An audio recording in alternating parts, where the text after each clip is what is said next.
President Ramos, sir, I'd like you to know that the very first person to go to Davao to make a trip, a very quick one, he said, it is time that Mindanao will have a president.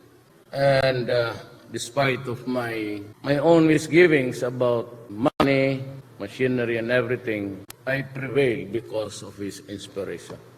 Salamat po, Mr. President.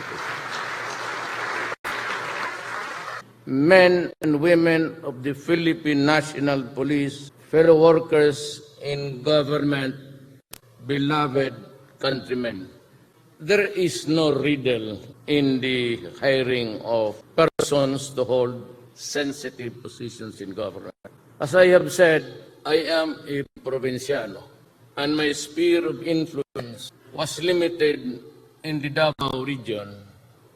In selecting the PNP Director General and the sensitive positions of immigration, positions that have something to do with the enforcement of laws and the punitive actions that are available in that office, were appointed almost most of them at one time or another were city police directors of the city of Davao. Now the complaint is that mga kasama ko, mga kainuman, pati kabarkada.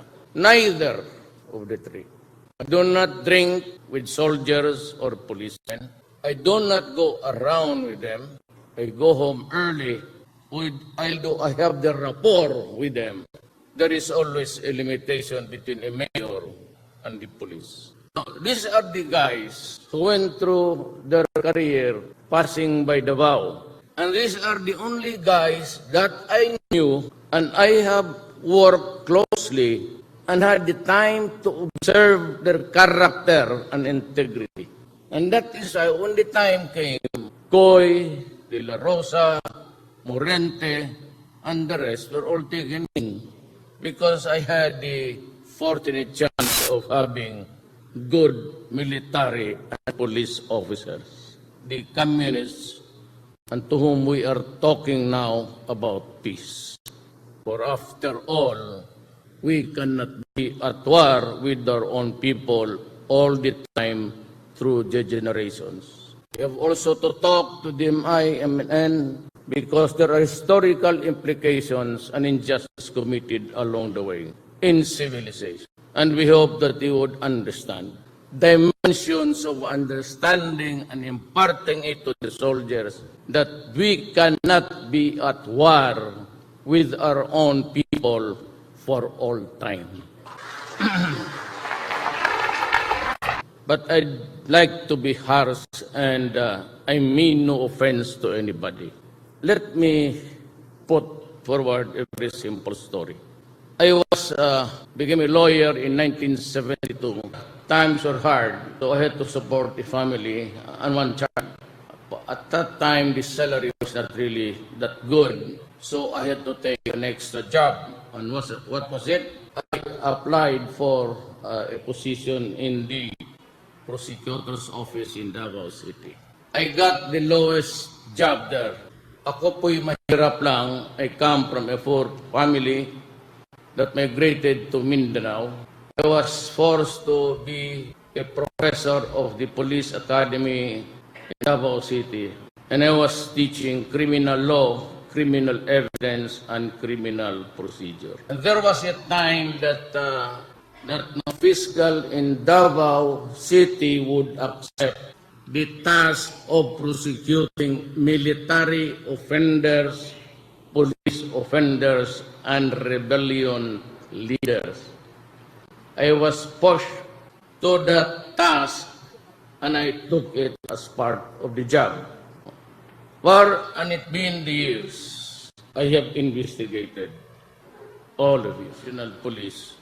You know how I handled your cases.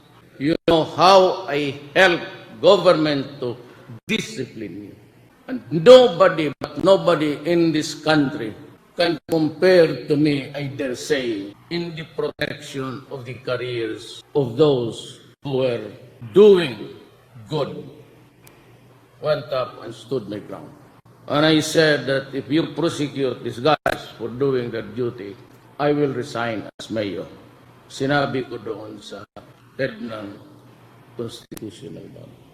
You choose. It is a matter of principle for me that I stand by the soldiers and the police when working for the country. But I would be the first one to crush them if they are into crimes.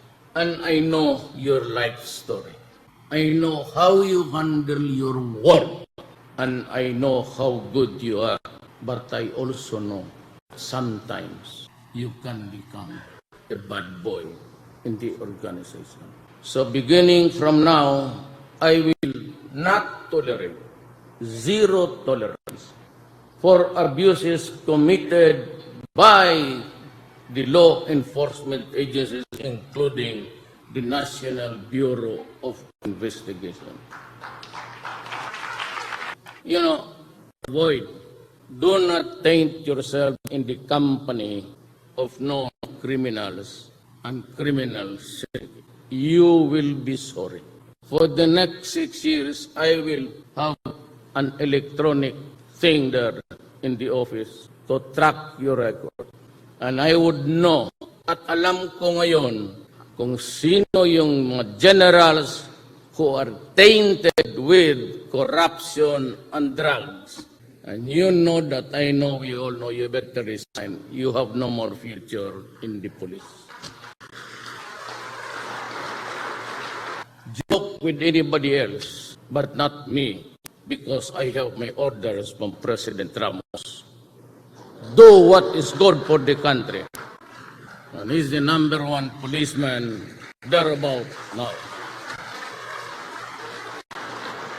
Alam ko kung paano makorap yung gasolina converted into cash. I know how the operations are being castrated up, down the line. 22 years ako mayor. Ang presinto, meron na lang papel and they have to do is just to liquidate with nothing. They have to invent reasons there, how it was spent. Do not do it ever again. Kayong mga the younger ones, never mind or retiring, for the next 6 years, build a track record of performance that is good. Because I will plot your history, your personal history. Alam ko yan. Alam ko kung paano mag-liquidate ang precinct commander na wala operations, na wala gasolina, na wala. God, you have to stop this. Upon orders of the former Commander-in-Chief of this Republic, President Ramos said, stop it. Do your work. So, siya ang sisihin ninyo, hindi ako.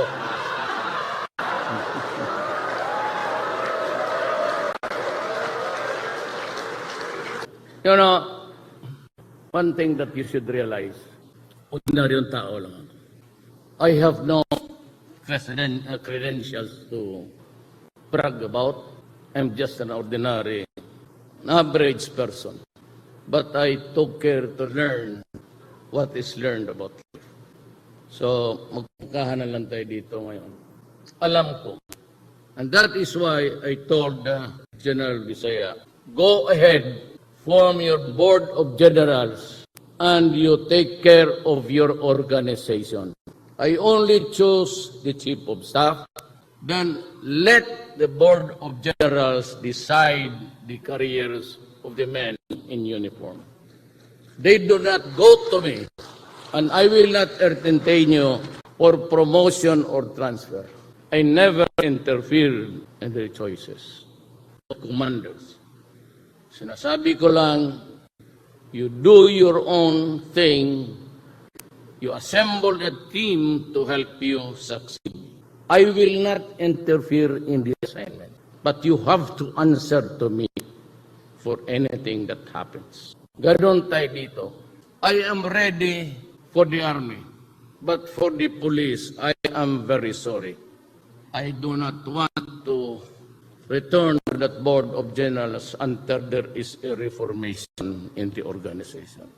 But be sure that when everything after 6 years, we are back to what you are supposed to be, a law enforcement, law-abiding, God-fearing, and only doing what is good for the country, then you can have everything back, including the board of generals. In the meantime, no such thing.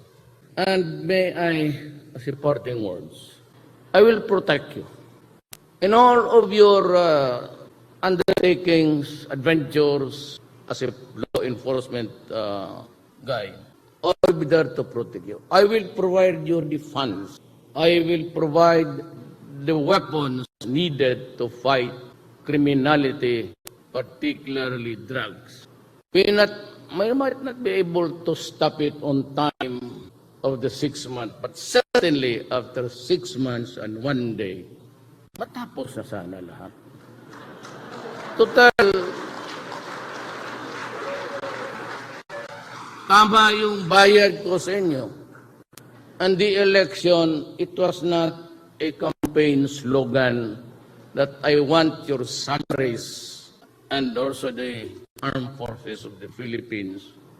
If I win, I said, by the grace of God, and indeed, grace was there, na dudubhin ko yung sweldo niya. Double your salary. Let me tell you now, I will not run this country with a corrupt police. Mag-aaway tayo dyan. And I do not want to demean you or to take anything from you. But luckily for me, there was this executive order before of President Arroyo raising to the level of a threat to national security the drug problem. So the armed forces must pitch in. You have to help. You have to get rid, because saan ka nakakita dito, nowhere in this world except in South America. I would say that, make a projection, if I do not interdict now the drug problem, 7 years from now or 2 politics from now, or even 1, it would become in narco-politics like in South America and Mexico. Saan ka makakita? Where do you find a country, a mayor is inaugurated in the morning and in the afternoon she is executed? That will not happen. That will not happen during my watch. I said I will be harsh. And if there is a resistance that would place your life in jeopardy, then by all means shoot and shoot him dead. That is my order. There will be a major revamp. Kayong mga police na scalawags, nagkakakaso kayo. Robbery, kidnapping, bantay kayo kasi titignan ko yung record, bantay kayo. No, I said do not mess up with me. I was a prosecutor. Do not. I know that. Every dismissal of a case which bears to the reason that there are no witnesses or any witness, that dismissal is with jeopardy. It can no longer be defied. Kaya alam ko yan lahat. I said I was a trial prosecutor for 10 years.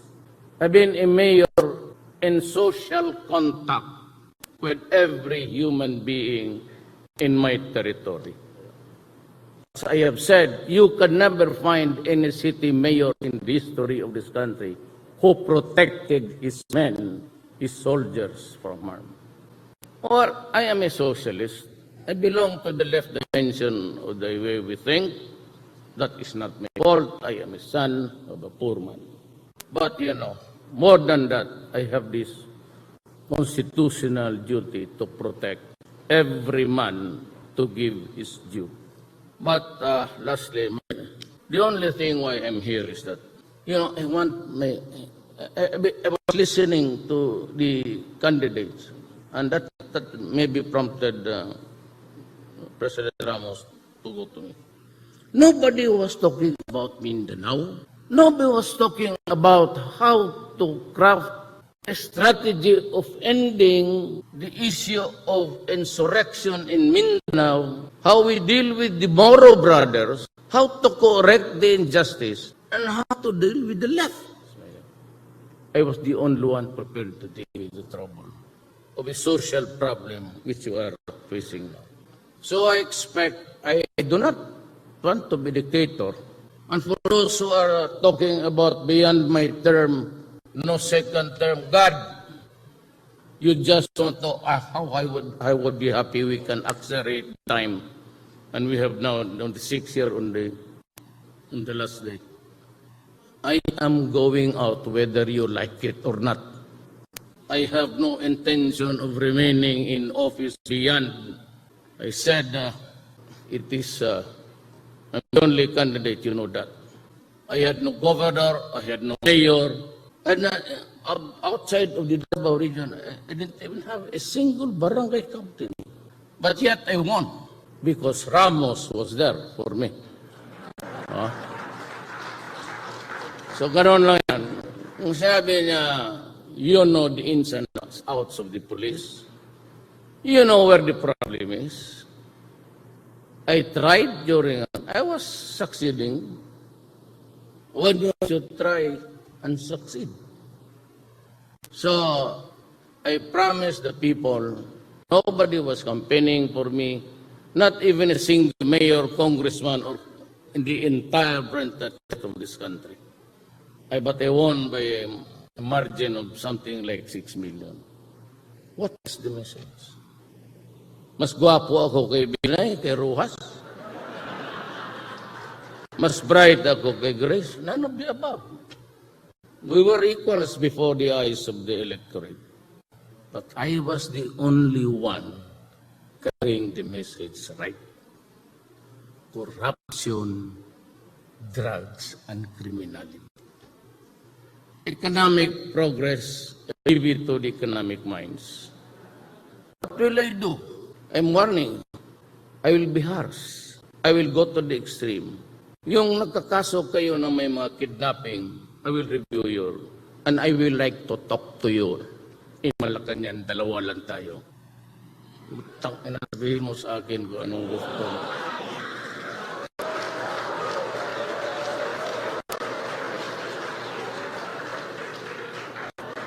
Do not bullshit with me. But do your duty, I will die for you. Do your duty, and if in the process you kill 1,000 persons because you are doing your duty, and I will protect you. And if they will try to impeach me, I will hurry up the process and we go out of the service together. Thank you and good morning.